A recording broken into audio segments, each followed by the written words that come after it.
अस्सलाम वालेकुम। Welcome to एमराद।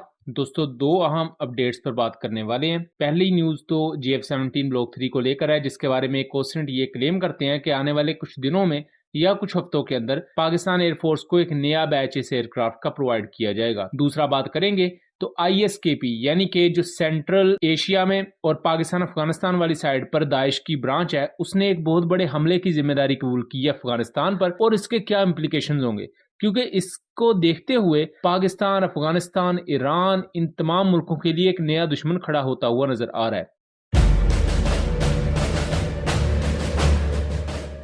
तो सबसे पहले अगर हम अपनी पहली न्यूज की तरफ आ जाए तो एक पाकिस्तानी बेस्ड ओसेंट के मुताबिक आने वाले कुछ दिनों के अंदर पाकिस्तान एयरफोर्स को एक नया JF-17 ब्लॉक 3 एयरक्राफ्ट का बैच प्रोवाइड किया जाएगा। ये बैच पाकिस्तान एरोनॉटिकल कॉम्प्लेक्स में तैयार हो चुका है। इसकी टेस्टिंग वगैरह भी ऑलमोस्ट कंप्लीट कर ली गई है। तमाम टेस्टिंग के उन मराहल को तय करते हुए अब ये एयरक्राफ्ट बहुत जल्द पाकिस्तान एयरफोर्स के हवाले किए जाएंगे। इससे पहले दो बैचेस पाकिस्तान एयरफोर्स को प्रोवाइड किए जा चुके हैं, जिनको अगर हम एनालाइज करें इस पूरी सिचुएशन को तो 30 से ज्यादा JF-17 thunder block 3 Pakistan air force का हिस्सा है। ये एयरक्राफ्ट ना सिर्फ पाकिस्तान एयरफोर्स का हिस्सा है, बल्कि आने वाले वक्त में आपको ये आजरबाईजान एयरफोर्स में भी नजर आएंगे, और इराक भी इन एयरक्राफ्ट में काफी ज्यादा दिलचस्पी का इजहार करता है। इसके साथ साथ बहुत से दूसरे कंट्रीज हैं जो कि अभी अननेम्ड है, और वो भी इस एयरक्राफ्ट को लेकर निगोशिएट कर रहे हैं पाकिस्तान और चाइना के साथ। चूंकि पाकिस्तान और चाइना इस एयरक्राफ्ट को मिलकर बनाते हैं, और इसकी ज्यादा अहमियत पाकिस्तान के लिए इस वजह से बन जाती है क्योंकि ये पाकिस्तान एयरफोर्स का वर्क फोर्स है। अगर हम F-16 या J-10C एयरक्राफ्ट को देखें तो ये हायर कैटेगरी के एयरक्राफ्ट है, यानी कि मीडियम वेट कैटेगरी के एयरक्राफ्ट हैं, बड़े एयरक्राफ्ट हैं, इनकी ऑपरेशनल कॉस्ट भी ज्यादा है। लेकिन JF-17 एयरक्राफ्ट को पाकिस्तान एयरफोर्स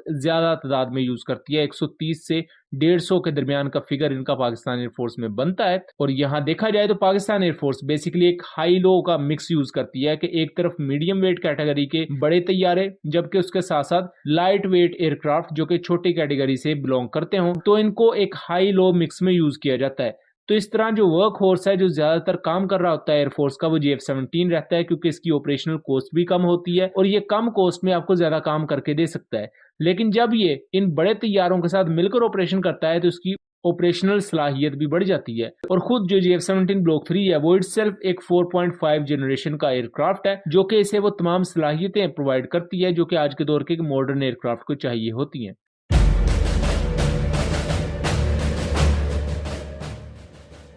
अब अगर हम अपनी दूसरी अपडेट पर आ जाएं तो 10 अप्रैल को एक बहुत ही बड़ा अटैक हुआ काबुल में, यानी कि जो दारुल हुकूमत है अफगानिस्तान का। काबुल में होता कुछ यूं है कि काबुल के नॉर्दर्न गेट पर फ्यूल टैंकर्स में बहुत ही बड़े एक्सप्लोजन्स होते हैं, और इसको जो अफगान जर्नलिस्ट हैं वो रिपोर्ट करते हैं। उसकी वीडियोस तक भी सोशल मीडिया पर आपने देखी होंगी। इस अटैक के बारे में ये पता नहीं चल रहा था कि ये अटैक किन्होंने करवाया है, क्योंकि इस वक्त तालिबान के खिलाफ बहुत सी कुव्वतें सरगर्म है। यानी कि अगर हम शुमाली साइड पर चले जाएं अफगानिस्तान के, तो वहां आपको अहमद शाह मसूद की फोर्सेज नजर आएंगी, जिन्हें NRF कहा जाता है। उसके बाद जो दूसरा बड़ा दुश्मन है तालिबान, वो ISKP यानी कि दाइश है।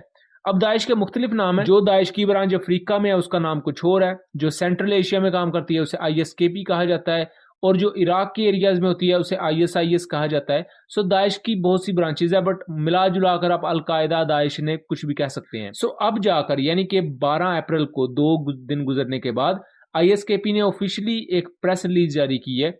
उस रिलीज को आप यहाँ देख भी सकते हैं। इस रिलीज में यह कहा जाता है कि जो ISKP के सोल्जर्स हैं उन्होंने कलाए मुराद बेग एरिया जो है काबुल में मौजूद, शुमाली काबुल का ये एरिया है। इस प्रेस रिलीज में ISKP ये कहती है कि उन्होंने नॉर्दर्न काबुल की जो साइड है वहां तालिबान के जेरे इंतजाम ये तमाम ऑयल टैंकर्स जो थे उन पर अटैक इस वजह से किया ताकि इनकी लॉजिस्टिक्स को नुकसान पहुंचाया जा सके। पहले ही तालिबान के अंदर भी हालात कुछ अच्छे नहीं चल रहे। इवन इन फाइटिंग भी कुछ मीडिया सोर्सेज क्लेम कर रहे हैं कि तालिबान के अंदर कुछ लोगों की आपस में बन नहीं रही, क्योंकि तालिबान कोई बाकायदा गवर्नमेंट टाइप नहीं है। वो अपने उस पूरे इक्तदार को गवर्नमेंट की तरह लेकर चलना तो चाह रहे हैं, लेकिन शुरू से ही चूंकि जंगजू किस्म की तबीयत रही है, इस वजह से हुकूमती मामलात को उस तरह नहीं संभाल पा रहे। दूसरी तरफ मुल्क के अंदर बहुत सी ऐसी प्रोक्सीज हैं जो अब इनके खिलाफ हो रही हैं, और उन्होंने अपनी प्रेजेंस शो करना शुरू कर दी है। ISKP या दाइश को लेकर तालिबान इससे पहले भी अपने खदशात का इजहार करते आए हैं, लेकिन अब से 3-4 माह पहले तालिबान की तरफ से ये कहा गया था कि उन्होंने दाइश का मुकम्मल तौर पर खात्मा कर दिया है अफगानिस्तान से।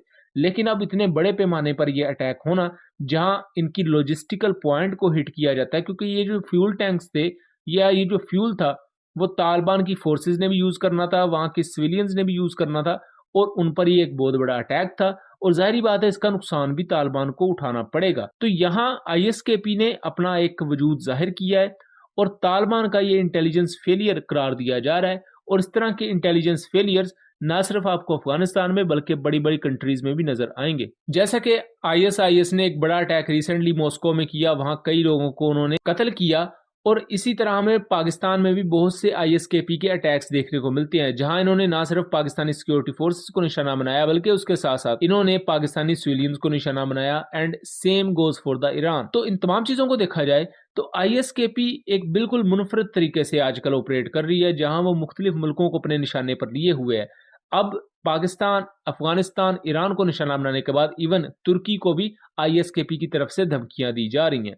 सो ये था एक एनालिसिस। उम्मीद करता हूँ चीज़ें क्लियर रही होंगी। वीडियो पसंद आई हो तो इसे ज़्यादा से ज़्यादा शेयर कीजिएगा ताकि इस तरह की मज़ीद इन्फॉर्मेटिव वीडियोज़ हम आपके लिए लेकर आ सकें।